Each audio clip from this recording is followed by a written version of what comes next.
A lot of the time it's the speed. As soon as you get like a sniff of, oh, this could be big, you grab it with both hands. The thing just 10x's overnight. You start employing people, taking on multiple projects at a time. And maybe that's the difference between you and someone else that maybe just does it as a bit of a side hustle on the side.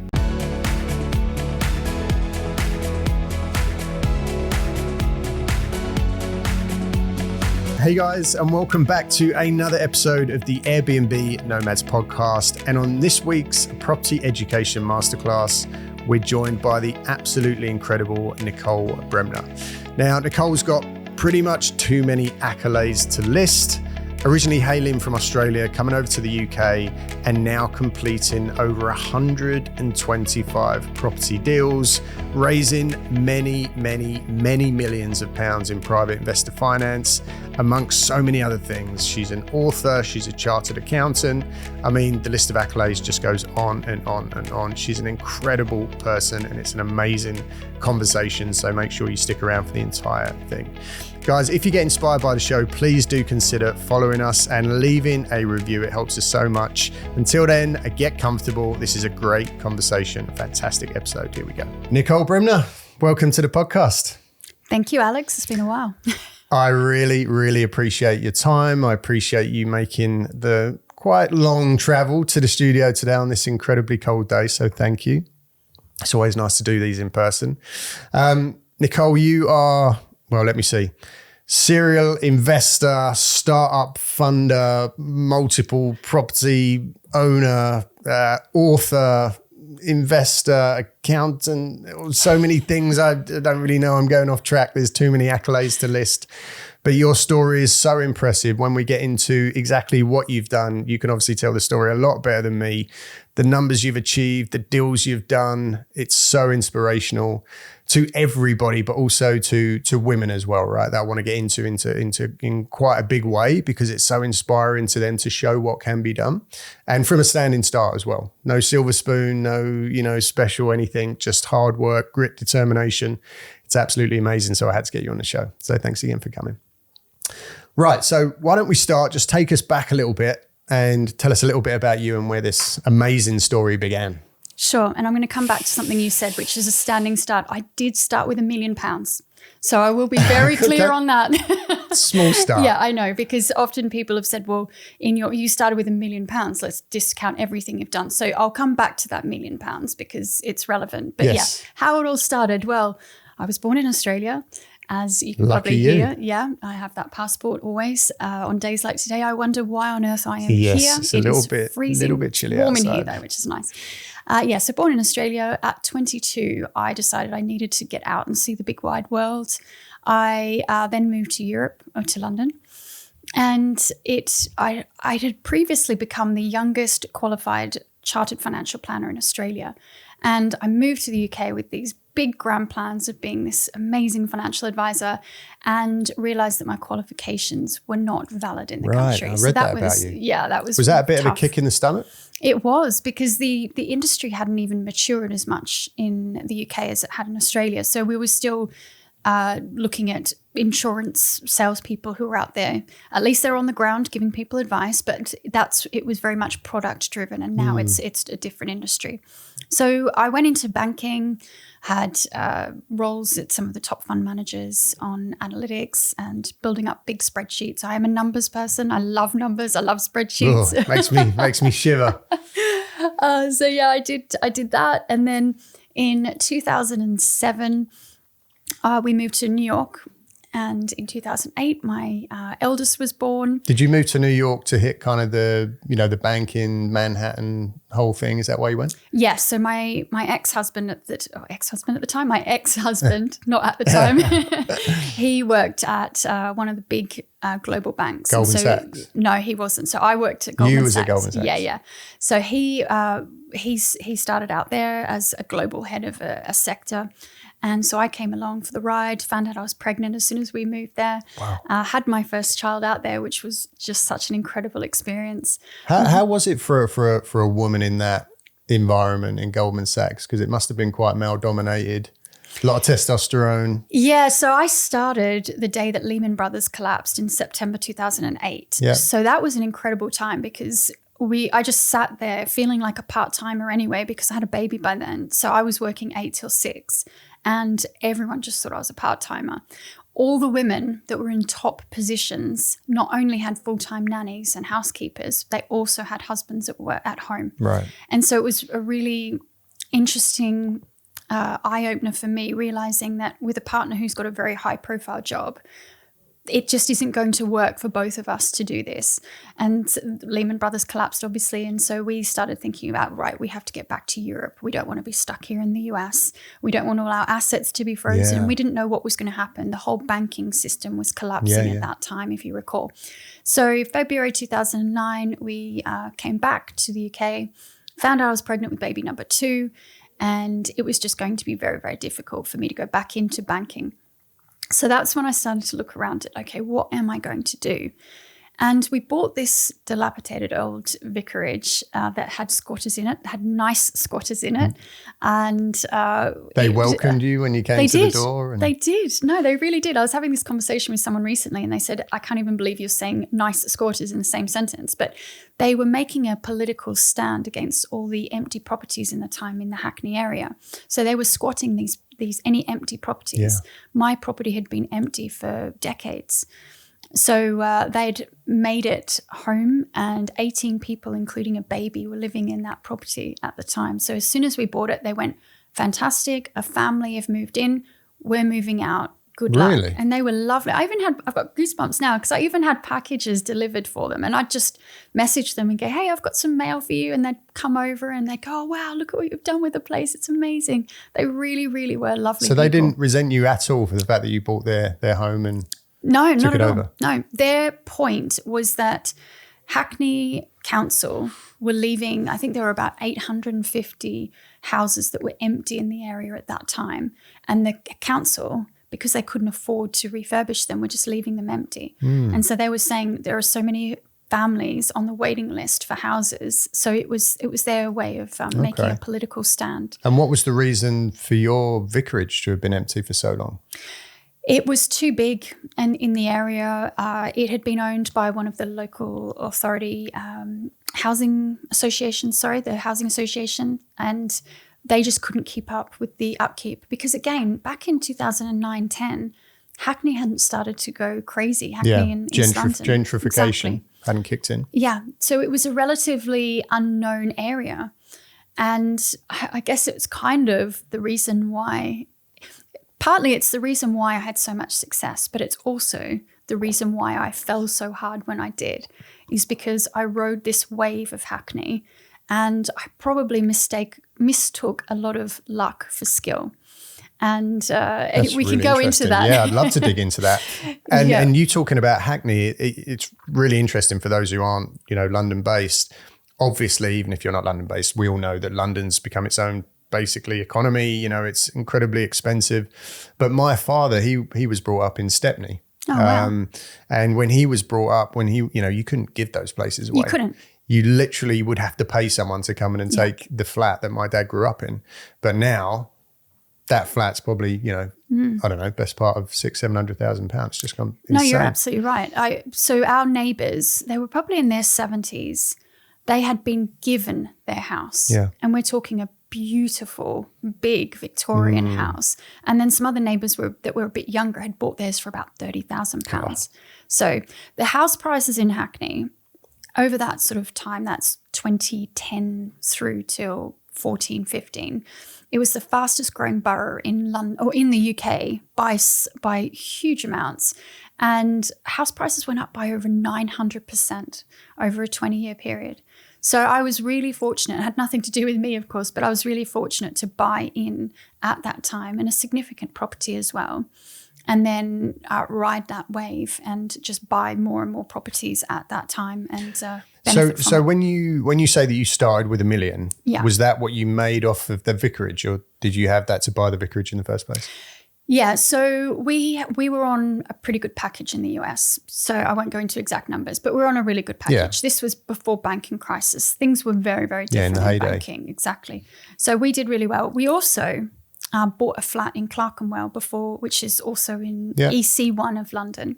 That's a big postcode to own property in there, isn't it? Yeah, exactly. That's and at right the time, in the city. Exactly. And everyone was buying in Notting Hill. All our Australian friends were buying there and going, I don't know why you're living in EC1. It's terrible. It's so quiet on weekends. And we're going, yeah, exactly. It's really quiet. It's lovely.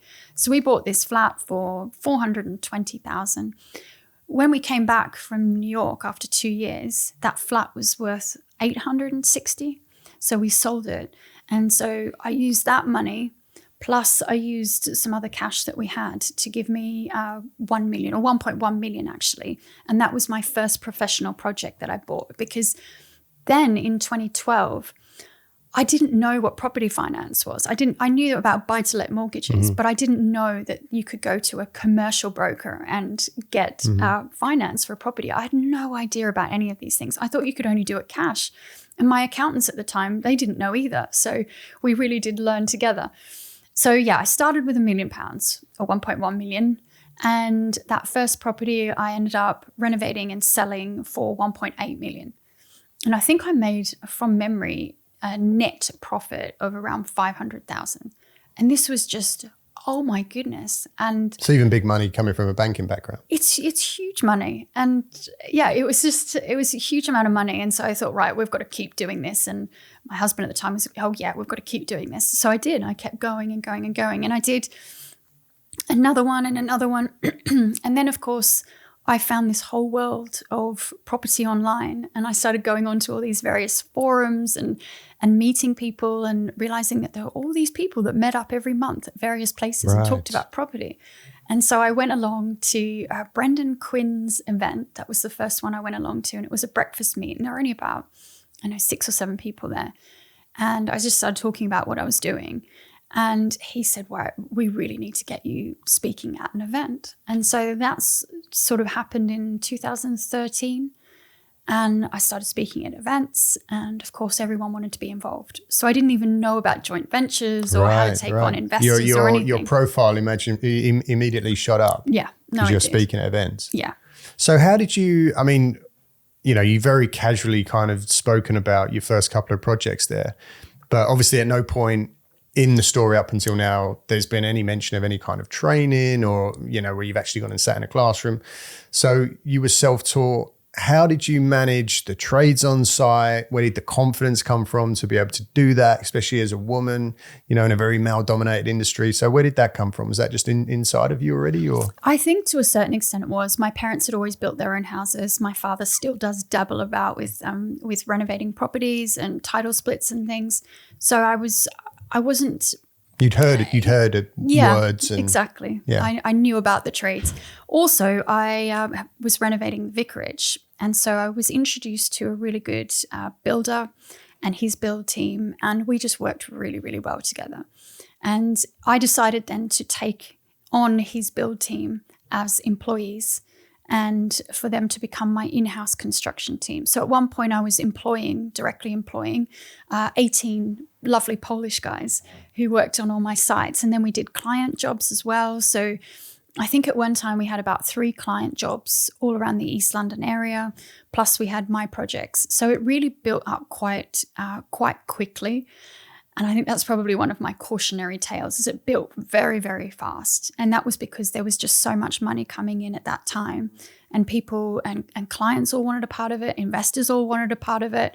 And it was quite an intoxicating time, actually. Well, I guess that's the difference, right? The people that are on the podcast that have had extreme success or done incredible things it's a lot of the time it's the speed. As soon as you get like a sniff of, oh, this could be big, you grab it with both hands. The thing just 10x's overnight. You start employing people, taking on multiple projects at a time.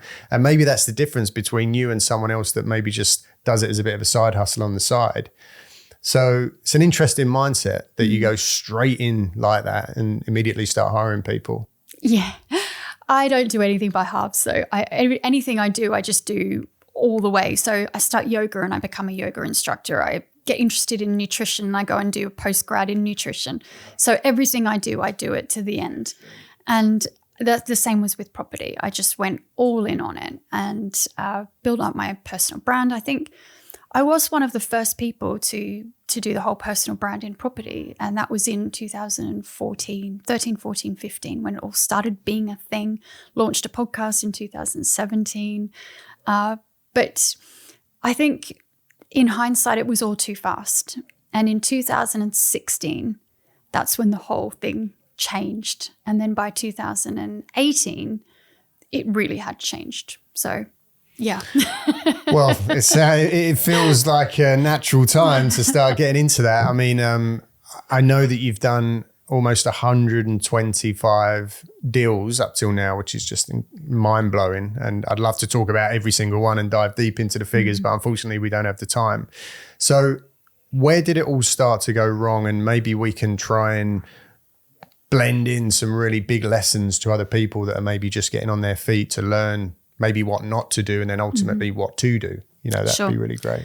Yeah. So I think obviously hindsight's a very valuable lesson, isn't it? A very valuable thing to have. But in hindsight, where I can see that it went wrong is investing outside my area. Right. So I had always invested in Hackney. I knew it. I knew every single street. I knew all the agents. That's where you were living? Yeah. Okay. So I was living there. I was working there. I had my babies. I went on to have my third child. I had 3 in 3 years and 3 months. While you was building this empire? Yeah. Yeah. I just don't do anything by heart. Unbelievable. Yeah, it was a really intense time. So I had my babies. I was pushing them around Hackney in their buggy, and I knew every property. Anytime a house came on the market, I had a spreadsheet that I would keep so I could pretty much rate them all and have a valuation that I kept. So I really knew my area. And then I partnered with someone who was mainly West London focused. And so this property came up in West London, and he said, look, we really should buy this. It's a great project. And that was my first mistake, because I invested outside an area that I knew. And we bought that. And then 2016, you may recall, we had the Brexit vote. We had the Section 24 tax changes that came in. And then we also had the changes to stamp duty with the additional 3% on second buyers, plus we also had the additional amount on foreign buyers. So all of these three things was this trifecta of just the perfect storm, which completely knocked the valuation out of West London, especially, or out of the luxury or the ultra high-end property market. And even today, if you look at some of the prices of that area, the South Kensington, those sorts of areas, they haven't recovered even since 9 years ago. They have not recovered. So so that was my first lesson. I invested out. Sorry, just to dig a little bit deeper into the person that you partnered with, what were, because everybody's battle in property is money, right? Mm-hmm. Finance, how do I get it? I don't have any, I need it. I can't do my next deal, can't do a deal. So everybody's either battling to do bridging finance, or they're looking for that, that golden investor to come in. So, what were some of the qualities that you saw in that person? Because obviously you're already proven, you've got a hell of a lot of skills yourself, very analytical, you do all the spreadsheet stuff, all the money stuff, which is, such a strong skill set to have. You've already done a couple of flips, so you can do the on-hand stuff, on the tool stuff as well, manage all of that.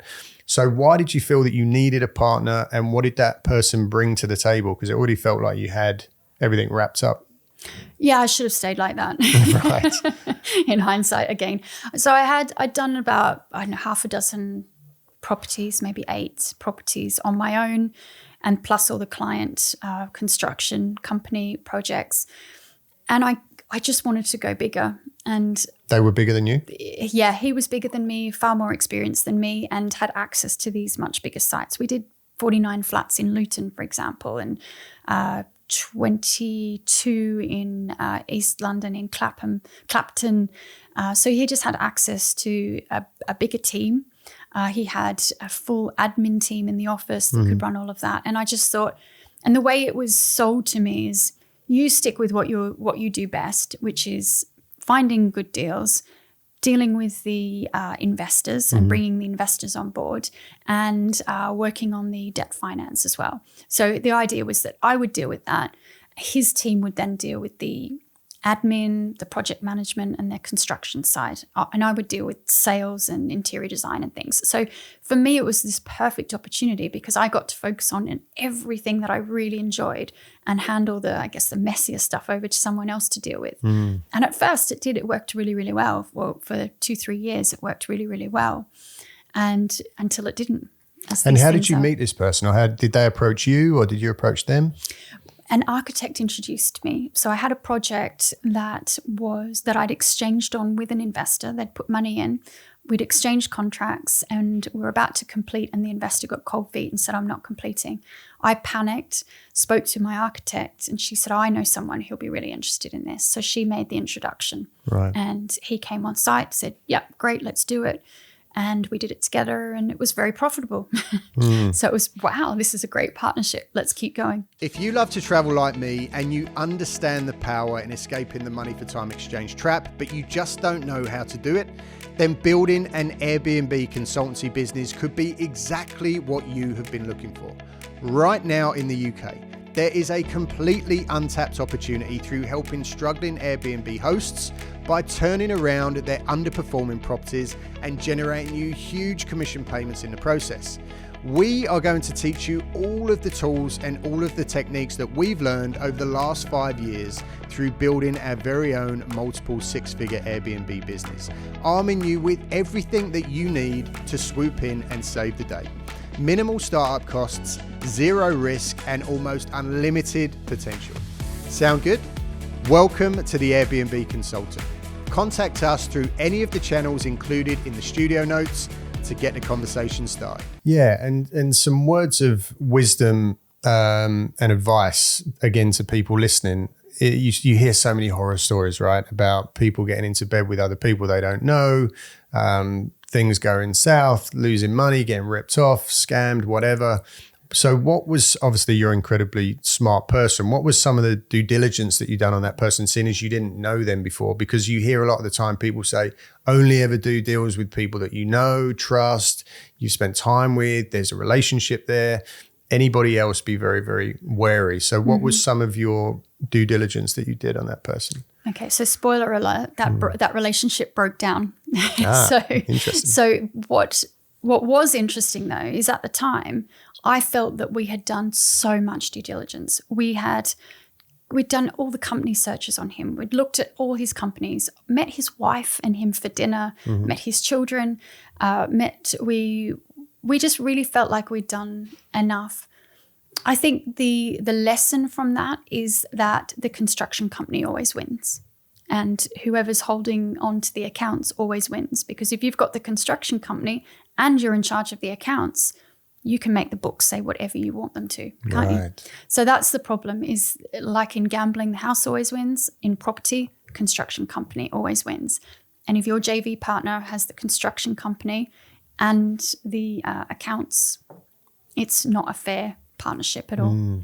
Yeah, because I think that the fear is, I'm not a numbers person. And anyone that I was going to go into business with who does have, like yourself, really, really good with numbers, really good with accounts, really good with all of that stuff, understands it in a much deeper way. That is the risk for somebody who's just starting out, especially when they're desperately trying to find someone to work with. They've got a little bit of money. They've got all this expertise around the numbers and the business side of it. That's when you can very easily get turned over. Yeah. Because they know a lot more than you on that stuff. Yeah. So how did it start to kind of come apart?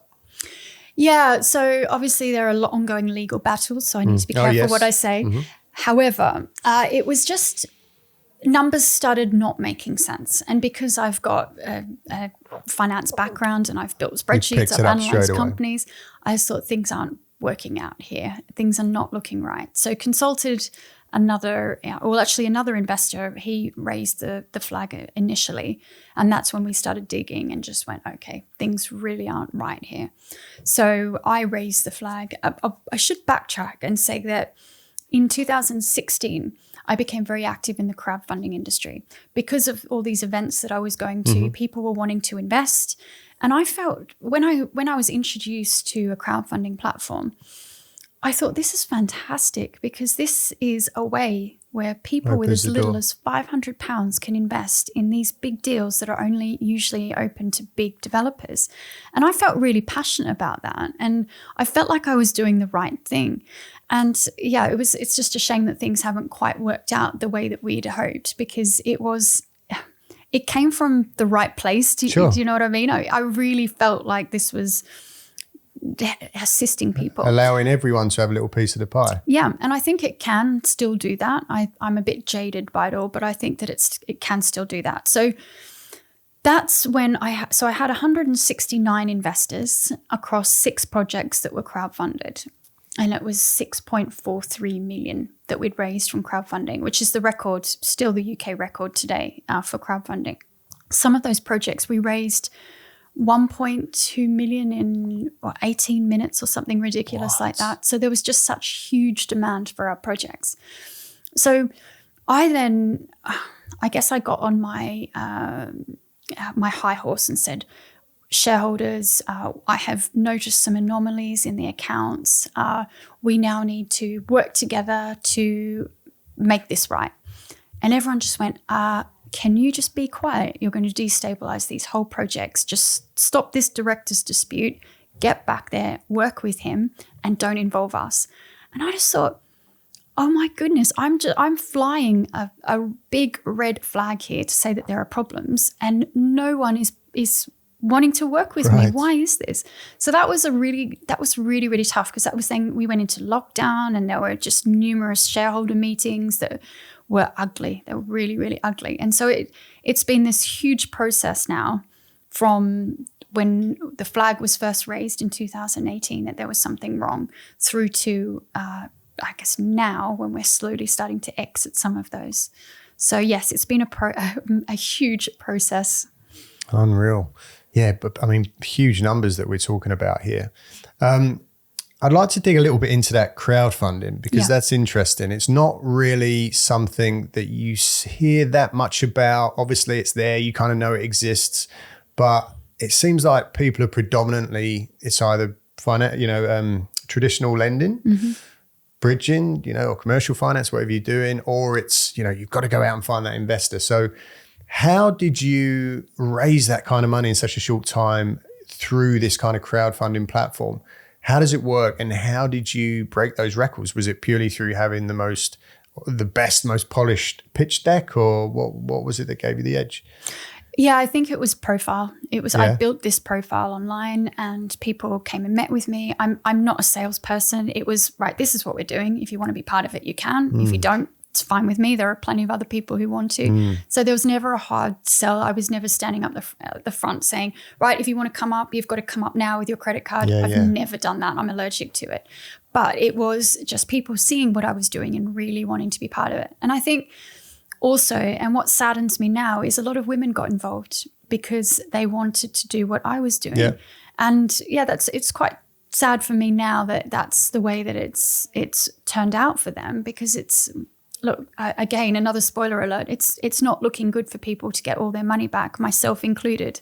I've lost more than anyone in all of this.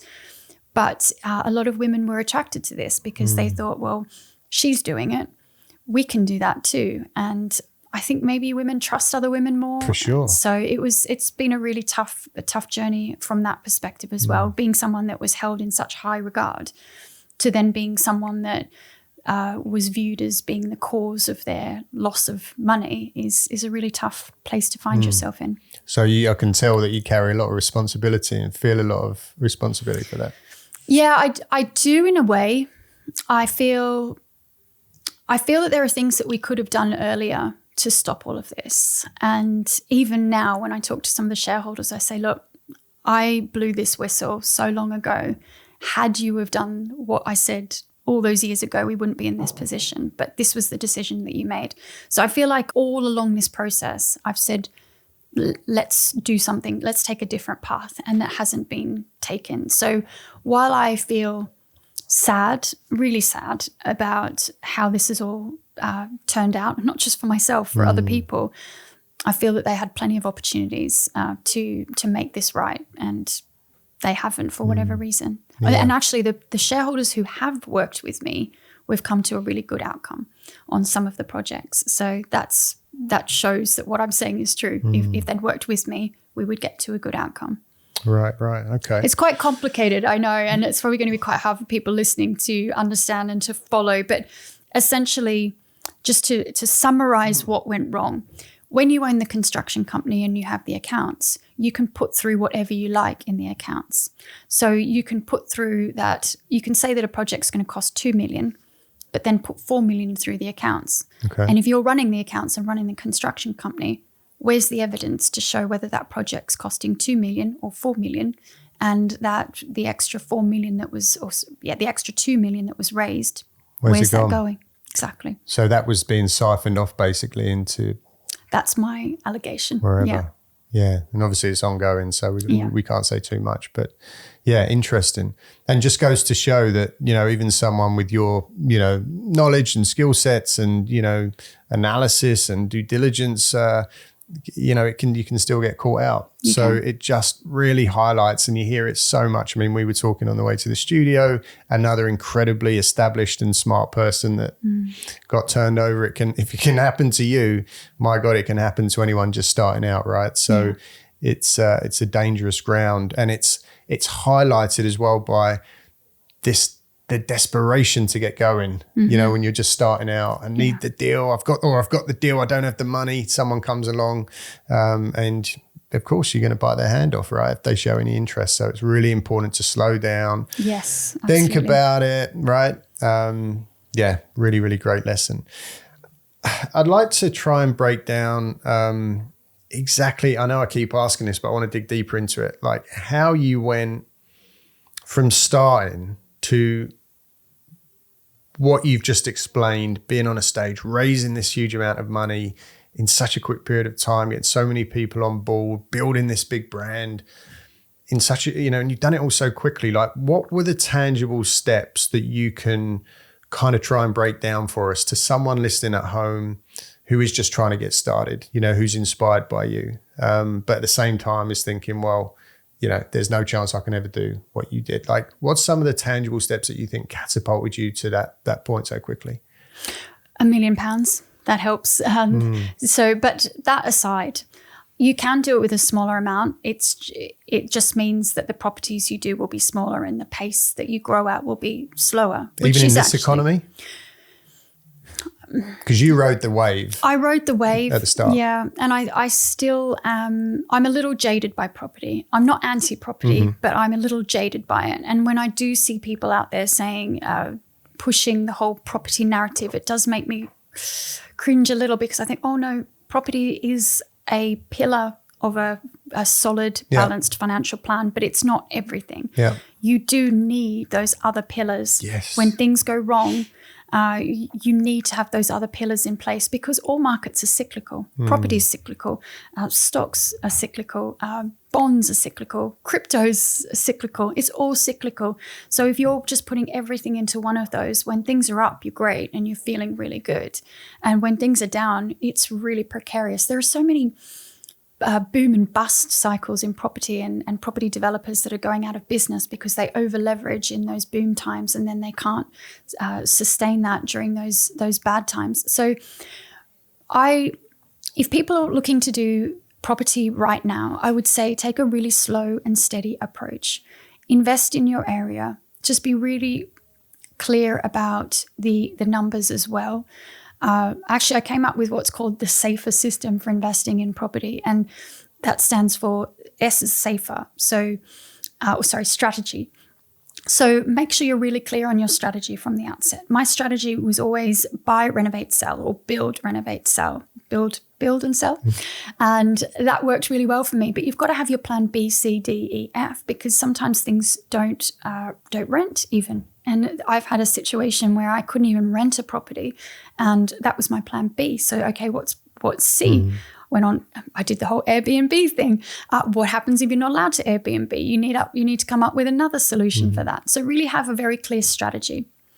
Acquisition, you make or break a deal with the price that you pay for that deal.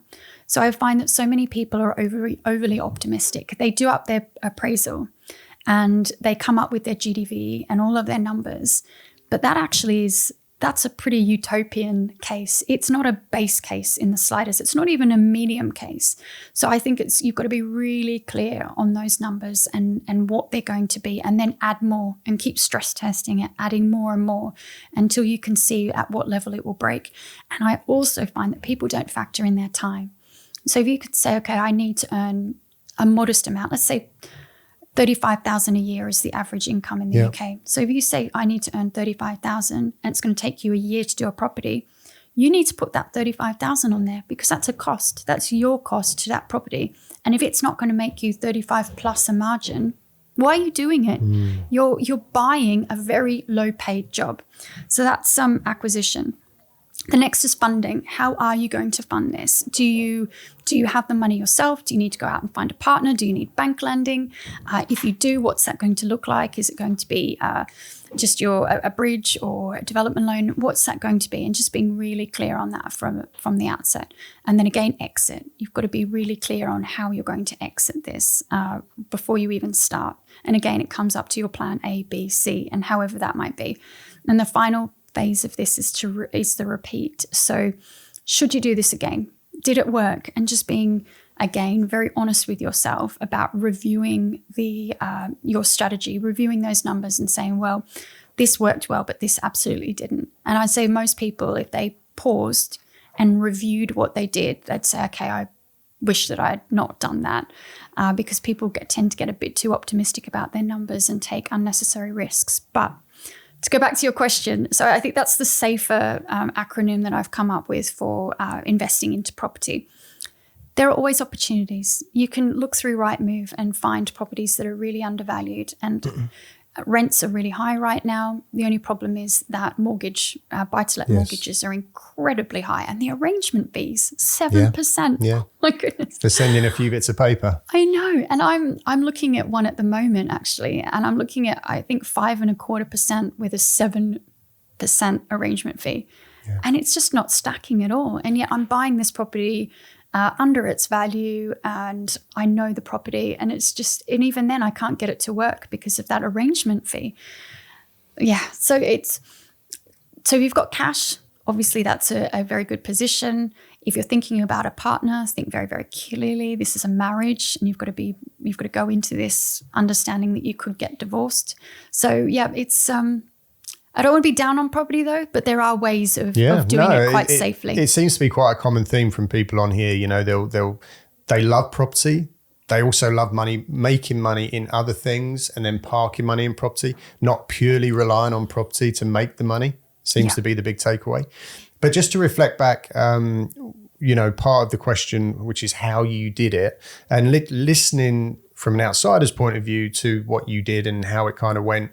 For me, the biggest kind of lesson that I would learn or take away is that you went all in on putting yourself out there. So you was on the stage, you was going to the networking events, you were no doubt getting comfortable with being uncomfortable. That probably didn't come naturally. It's not like you'd already been a speaker, you'd already been in the public, areas. You was in banking, and then all of a sudden you're on this stage selling yourself to an audience to build your brand, which then obviously led to people coming and saying, can we invest in you? Yeah. So I think that's probably the biggest thing that I'm hearing. Yeah. And for most people, they don't do that. They'll sit at home in the little office and they'll, do a couple of calls every now and then and wonder why nothing's happening. Mm-hmm. So would you agree that that's kind of, it's a non-negotiable if you want to do semi-decent stuff in property?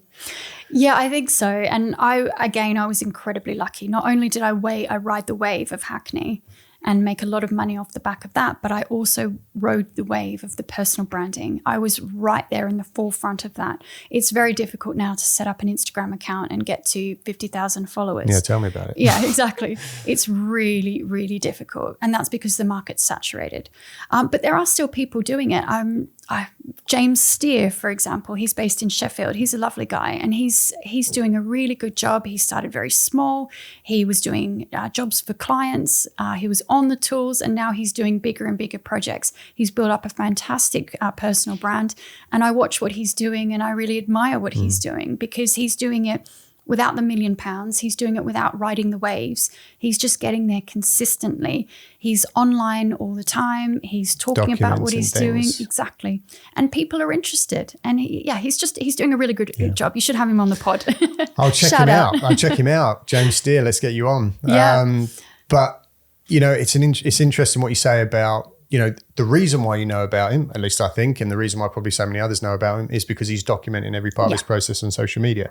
You know, and we bang on about it all the time. Like, there is no reason with these platforms now that are free, don't cost a thing, throw it out there. Just document every part of the process. You don't need to be doing huge deals. You don't need to be doing huge, you know, demolitions and new build projects. You sitting at the computer on Rightmove looking for your next deal, like, get that stuff out there and people will start to follow you. Exactly. And even if you can, and my coach actually, she always says this to me when I say, I only got X number of views on something. She goes, okay, imagine you had 10 people in the room. What would you pay to have 10 people in the room? And yet 10 people have just interacted with that, or 100 or 1,000 or whatever it might be. And so you've got to keep thinking about it. Even if you only get 3 likes, you've put something out there that 3 people have liked.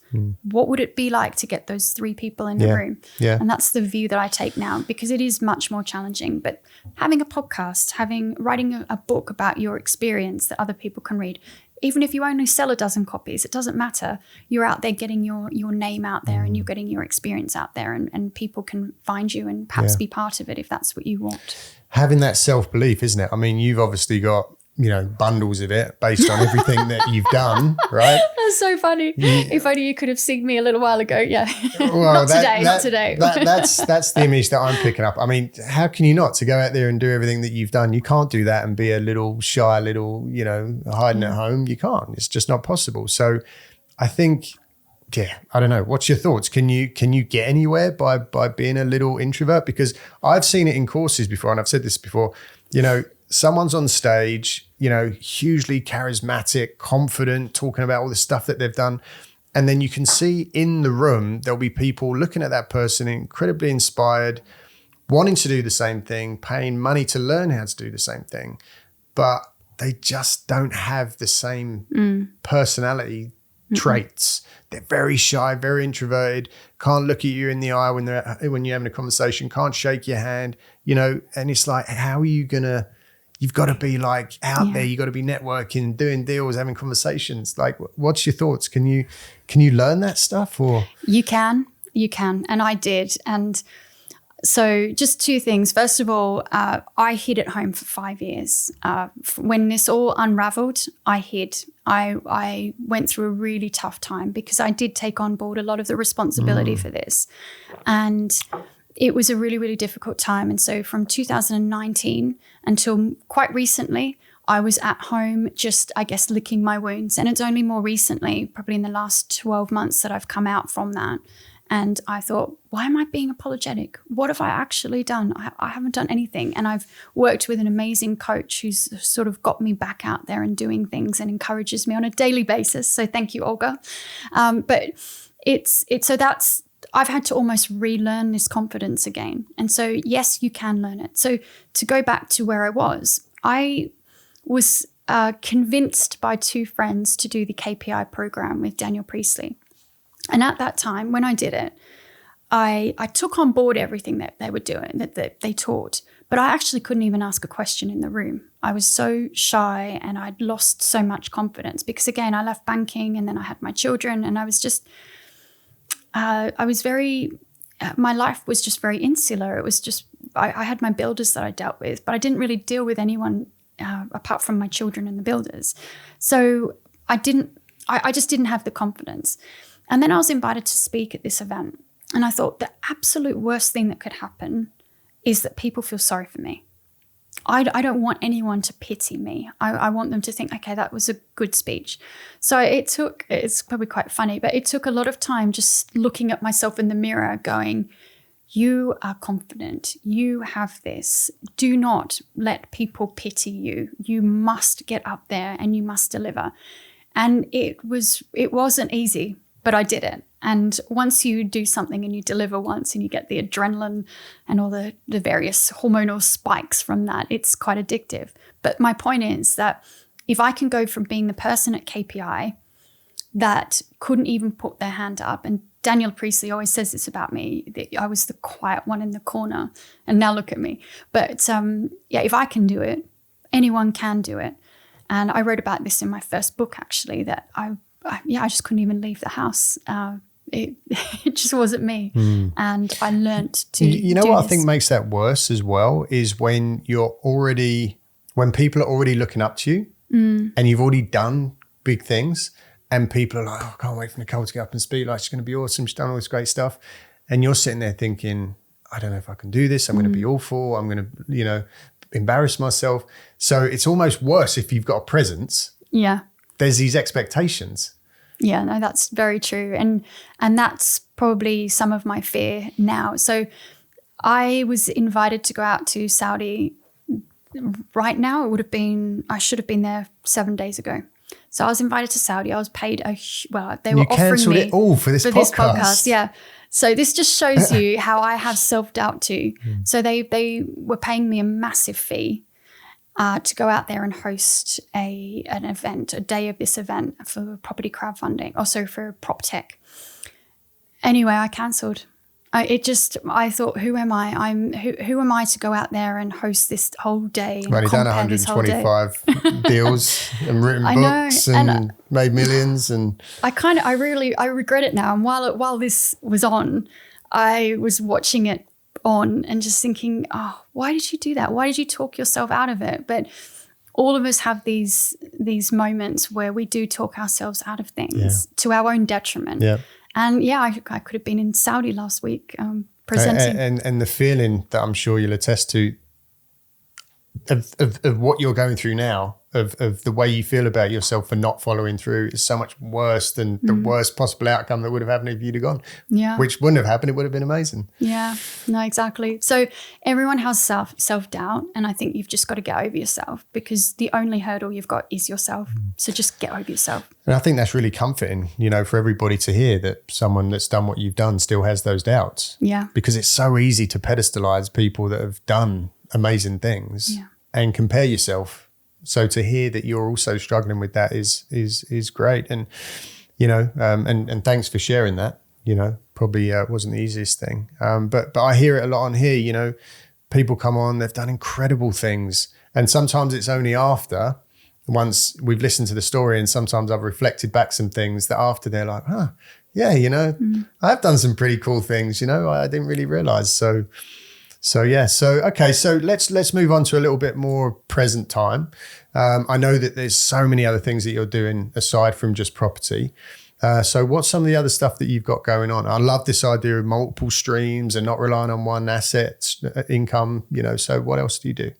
Yeah, so I started investing in startups in 2019 as well because I just thought it was very interesting. And so I've invested in some startups and Dragon's Den. Yeah. You're going to be the next That's right. on the panel. So I've done a bit of that, and I'm kicking the tires on a couple of things at the moment. But all different startups, or all different startups. One is a property auction company, Bamboo Auctions. I've got a stake in that, which did very well over COVID when everything went into lockdown and all the auctions went online. I've got one called Terrible Group, which does band management. Great, to be honest. No, exactly. It sounds terrible. They do the whole music management side for bands. So from touring to the merch to the accounts to ticketing, everything. And they're a brilliant company, brilliant Is people. that partly to do with your partner? Because he's a musician, isn't he? No, he's not. He's a wealth manager. Okay. But he does a bit of music on the side. I saw him, playing some guitar. Yeah, no, he's quite multi-talented, shall we say. So then I've got a women's investment education platform, The Curve, that I've invested in. I've done 2 others that are no longer with us, but, That's startups, right? 3 out of 5 is not bad. And then I'm looking at another one at the moment within the investment space as well. And then what kind of happened is I felt really disillusioned by the property, as I said, but I was really fortunate to, when the COVID market boom happened, we managed to sell quite a lot of properties through that time. So we managed to get some of the money back and sort of stabilize the position a bit. So I had the money that came back from property. Some of it, not all of it. I've still lost quite a lot of money, but some of that money came back in, and I started investing in share portfolio and cash. I'm sitting on a lot of cash right now. But it got me thinking about, I'm in a good position myself now. I'm not super wealthy. I'm not private jet wealthy, that's for sure. But I'm in a good position. And I wanted to find something that gave me purpose. And that's when I came up with the idea for Prosperity. And it's a social enterprise which is making financial advice accessible to everyone, regardless of whether they can afford it or not. So the idea is that I don't ever want anyone to go through what I went through with overinvesting in one asset class. So I want people to take financial advice, and even if they can't afford it, they can still get that financial advice. And so we've got people who pay fees, who can afford it. And so for every person that pays, we then give financial advice to someone who doesn't. And the idea is to go out to domestic abuse type charities, charities of people who've been incarcerated. We can then go and help them, educate them on financial, personal finances. There's just so many suicide prevention charities, things like that. We really want to go out and do some really big things in that. So it's just the very early stages. We're just taking on the first few clients now. What a nice thing to do. Yeah, it is a not-for-profit, and it's incredibly hard work. And I hadn't realized quite how hard it was going to be when I first came up with this idea. But I just feel so inspired and energized by this. And I feel like I finally found my purpose, because I had a purpose in property. And it's that whole, when Axelrod in Billions says to his wife, "What are you the best at in the world?" And for me, I felt I was the best at property crowdfunding. That was my thing. And then that all collapsed. So what am I the best at? And so for me, it's been quite a journey to say, okay, I'm the best at providing financial advice to anyone, regardless of whether they're wealthy or not, which is really quite similar to what I was doing in the crowdfunding, but just more balanced. And I hope to get there as well at some point. But you've got to a point in life where very, very few people get to, where they find themselves in a position through hard work, maybe a little bit of luck or whatever, but putting themselves out there and going for it. You get to a point in your life financially where you can say, okay, I'm safe, I'm secure, money's in the bank, assets have been collected. Now I can do what I want to do. I can provide value. I can give back. I can build something of real value. And that's amazing. If you can get to that point. It's most people's dreams, right? Most people's dreams, if you dig deep enough, it's not, I want the biggest house and the Lambo. It's, okay, I want that. And then you come through that phase, and then it's about giving back value and helping people that have less. Yeah, that's absolutely. Always the end thing for everybody. Yeah. I've had the big house. I've had the Ferrari, the Lamborghini, the whatever else. I've had all of that. And actually it wasn't all that it was built up to be. It really wasn't. And so now I've got quite a small, a modest house. It's overlooking the water, so it's quite nice. It's still being renovated at the moment. But I've got a house that's just big enough, and I've stripped back all my belongings. I've got one wardrobe of clothes rather than multiple rooms full of clothes. I just want to live a simpler life. Yes, we still have a boat and we still go sailing for months at a time. So there is some luxuries, although sailing's not really luxurious. I'd just like to say it's really hard work. Yeah. But there are still some things in there that really make our hearts sing. But on the whole, I just want those experiences. I don't want things. And if I can help people along the way with not just my experience, but also with some of the money that I've been fortunate enough to make over this time, then it feels so good. It feels right. Why do you think it is that the majority of people are financially not illiterate, but uneducated? Why is this stuff not taught? Why is it not talked about? Why is everybody embarrassed to talk about money? Why does the majority of the population not know the basics of cash flow and good debt and bad debt and liabilities and assets? Is it, if you want to go down the rabbit's hole, that the government want to keep you small and stupid and so they can control you? Or is that crazy? Yeah, I don't buy into too many conspiracy theories, but I think that it's all about needing to know. And if you leave school and go straight into a job, you only know what you need to know. So you'll learn about what it's like to rent when you go and rent a property. You'll learn about a credit card when you go to get a credit card, and you only learn what you need to know. So again, with the credit card, you might not understand what an APR is, but you'll know this has got a really high credit rating, interest rate if I don't pay this credit card down. So you kind of learn, and when you get stung by your first few months of not paying it down in full, you go, okay, this is what happens with my really high interest rate. And I do think that it's just it's knowing what you need to know. And so many people go into just employment. So you don't even need to know about a pension because your company just takes a portion of your income and invests it. You don't even know where it is. Most people, you say, where's your pension? They go, I don't know. What's it invested in? I don't know. With which company? I don't know. Yeah. They're just banking on it at some point when they're 67, getting some money back. Being there, exactly. And what they might not know is that might be invested in a really low risk investment portfolio, which is making them, 4% per annum, when they could slightly increase that risk and go up to, say, 7 or 8% per annum. So, people just don't know what they don't know. Yeah. And for whatever reason, I guess, they put their trust in the government to look after their money. And maybe that comes through just not having enough self-confidence in themselves to start looking into that stuff. So it's easy just to say, you deal with that. Yeah.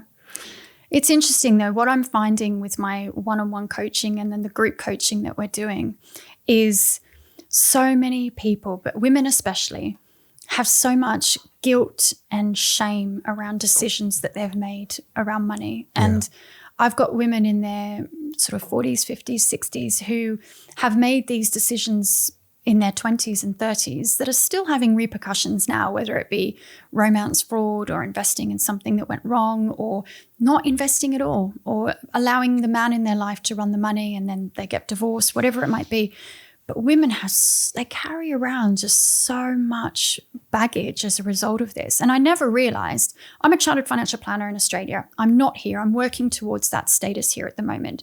But I understand finances and personal finances. I'm now a certified financial coach. I thought I'd just be helping people with budgeting and debt restructuring. I did not know that I would be delving into people's money mindset, their money stories, and trying to unpack all of the psychological barriers that people have with money. And it's just I've learned so much from that. I've learned about myself as well. Oh my goodness, that period of spending all of this, that was because of this and the validation. And it's really interesting, the stories that we tell ourselves that still impact our lives now. Yeah, and I can definitely relate to what you just said. I mean, my own family's personal story is that, my mum and dad divorced reasonably late on compared to some others. Dad was always in control of everything, all the finances, the money, paying all the bills, everything. And mum was just there. Yeah. So when they separated, and everything got split, this is mine, that's yours, see you later. Dad left, he got on with his life, got remarried. And all of a sudden mum was like, shit, I don't know anything, and that's plagued her whole life, really. Yeah. She was completely dependent on my dad. Yeah. And that's common, right? Yeah, it's really common. I've got clients in their 60s who had relied on their husbands to always be there. What happens when they die? What happens when they get divorced? What happens? And it's I'm getting goosebumps again, but it's really difficult working with these women, especially when they say, my goal is to own my own home. And you think, you're 65. It's not going to happen. Okay, let's look at a different outcome. And that's where being a digital nomad, even in your 60s, is something that you can say is, okay, you cannot own your own home, but what you can do is live anywhere in the world that you want to. And let's think about how an alternative life might look for you. And then you can tap into their dreams in a different way. Live on a cruise ship cheaper than you can in the UK, right? Exactly. And that's what you're seeing now, is these people that are going on these perpetual cruises. So the world is a very different place, and people are, the digital nomad lifestyle or moving around, it's not purely for the 20-year-olds now. People are doing it all different times of life, which is fantastic. I think what you're doing is absolutely amazing. What kind of position, you touched on it briefly previously, but I just want to kind of highlight this what you're doing is kind of open to everybody. Yeah. You don't need to have a lot of money to get involved with what you're doing. No, exactly. So I've got one client and she earns £12,000 a year. And it was just so lovely to work with her. She was one of the pro bono clients that I work with. And it was really interesting to say, well, can you save £50 a month? And she goes, yes, I can. I go, okay, Worcestershire Building Society have got a 7% interest rate if you can save a maximum of £50 a month. So she's now saving. And that's incredible that she's on £12,000 a year and saving, and that is empowering her. And it may not be much and it may not get her very far now, but it's just putting in place those, yeah, exactly. It compounds, and it's putting in place those habits of putting that money aside every month, no matter what, not missing one. So no, we work with all different clients, from whether we've got ones that have got millions in cash that they're sitting there scared to invest because they don't know who to trust. We don't touch their money, by the way.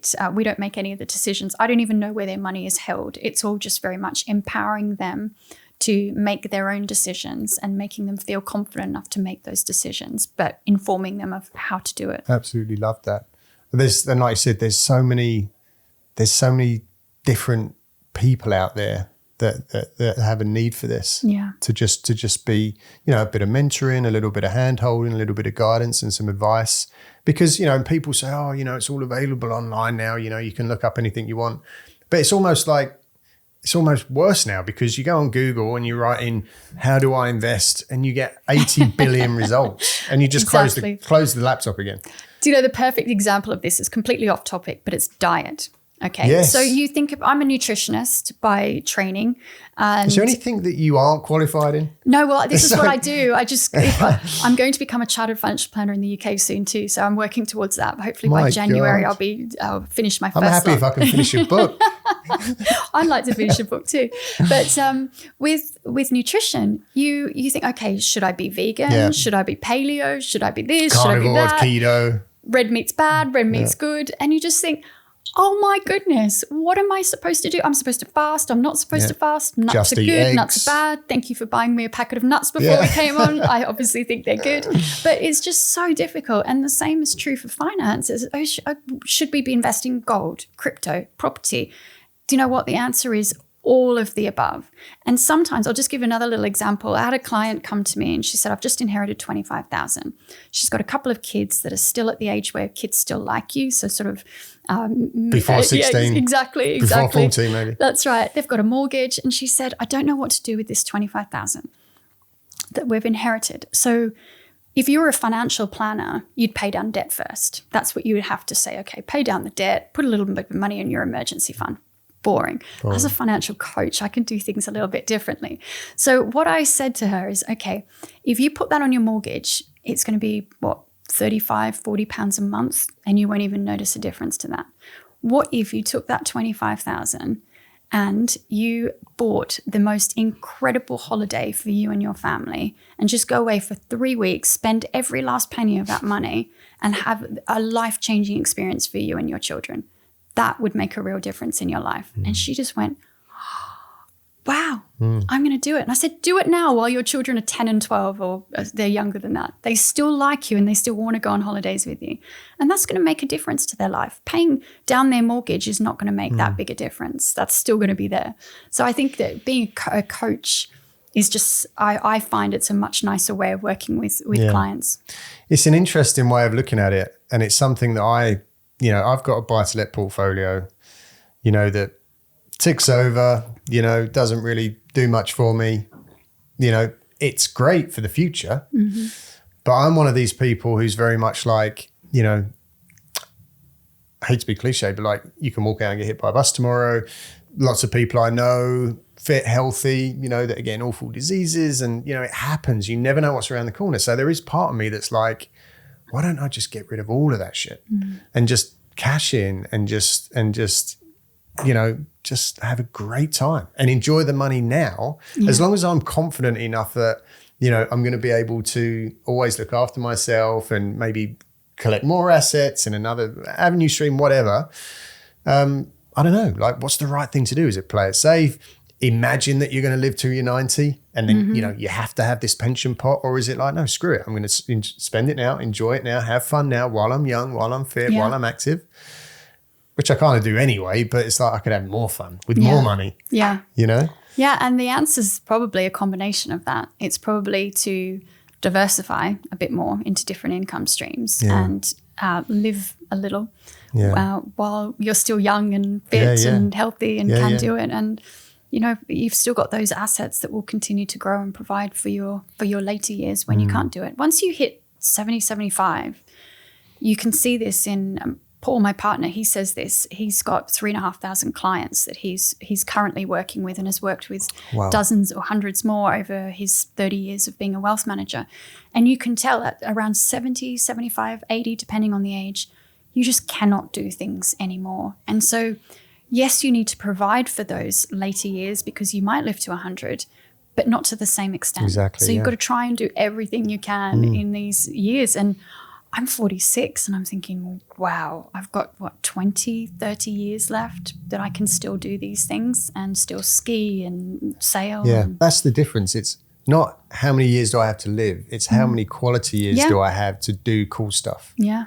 And they're two very, very different things. Yeah. Yeah, interesting. Gonna sell everything when I get home tonight. Amazing. So look, so much to cover, so much more stuff to talk about. You know, maybe we should do a take 2. I think it's been an amazing conversation. How can people reach out to you? You know, if they're listening, they're at home thinking, yeah, I could really do with what you're talking about. What's the process? What's the steps? So the best thing is I'm on Instagram at NS Bremner. So go on there, and I'm pretty active these days now that I've got over myself and I'm not so scared. I'm quite active there. Or you can go to NicoleBremner.com, which is having a huge facelift at the moment. And you can find out more. Obviously, there's the coaching and financial advisory. I do the property consulting as well for people. I'm not anti-property. I'm just a realist, I think. I'm no longer blindly Don't put all your eggs passionate. in one basket. Yeah, exactly. So... And then I guess if people are working with me, they know that it is a non-profit. All the money goes back into helping others that cannot access traditional financial advice.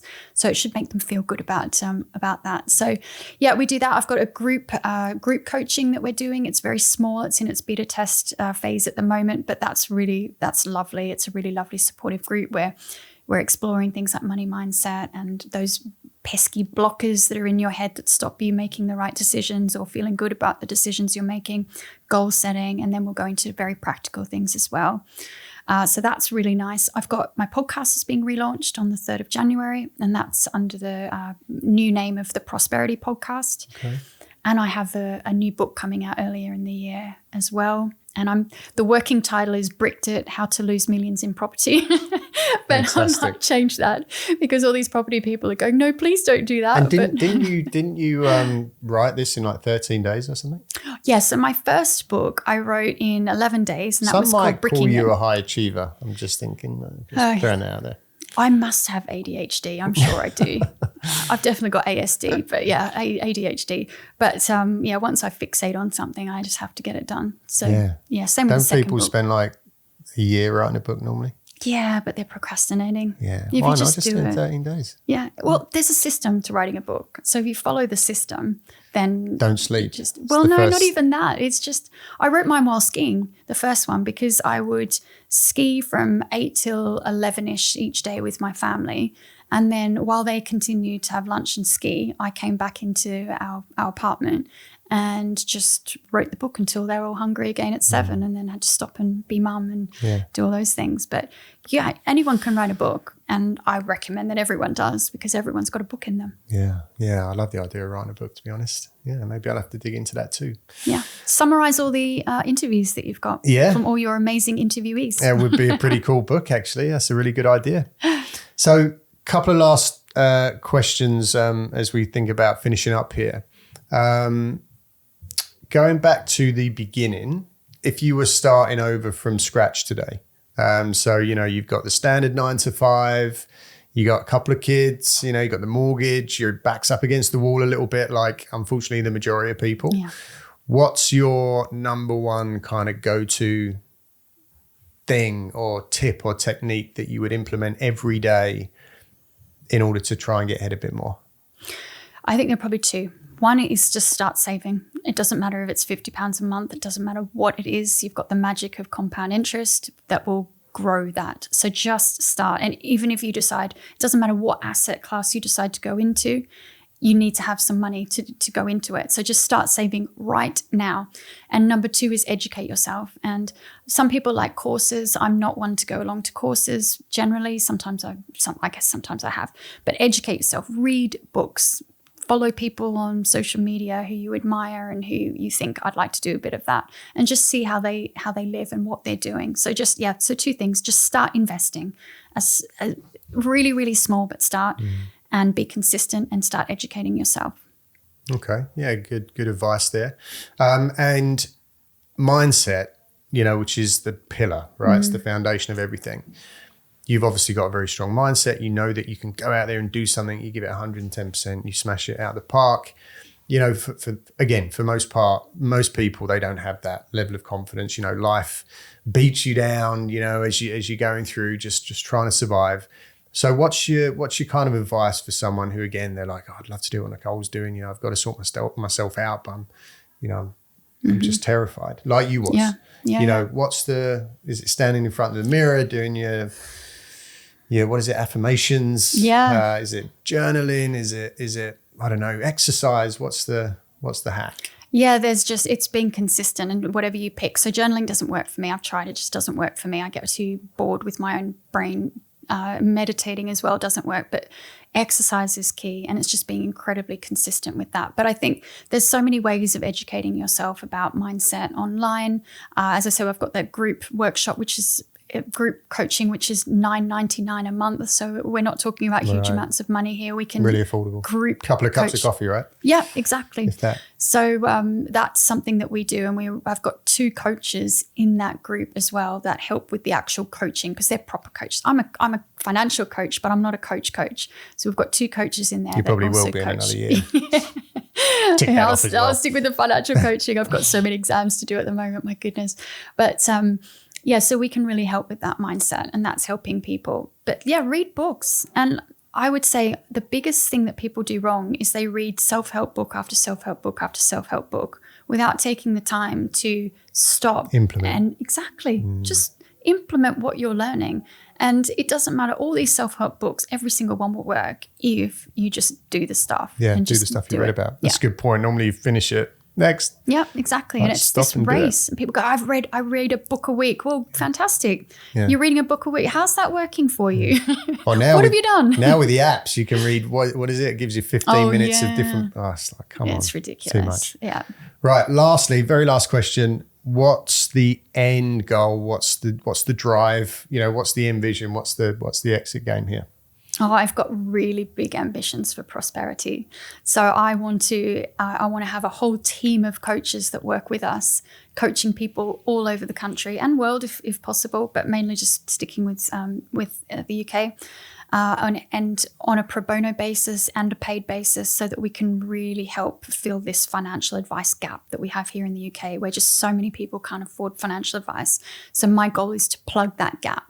Right. So that's my goal for prosperity. More personally, my children are teenagers. They're amazing. My children, I want to spend as much time with them as possible. And my partner and I have got lovely plans to sail around the world on our sailboat. So again, it's just being able to do all of that. And thanks to Starlink, we can do it on board the boat. Good old Elon. Yeah, cheers, thanks, Elon.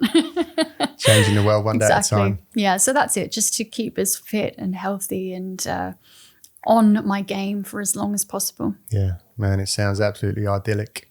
Well, yeah, I mean, amazing. I'm so impressed. Like I'm leaving here thinking, my God, I haven't done anything. She's done so much. But yeah, it just goes to show, like, that's why I love doing this, because it just raises the bar, raises the levels and shows you what's possible.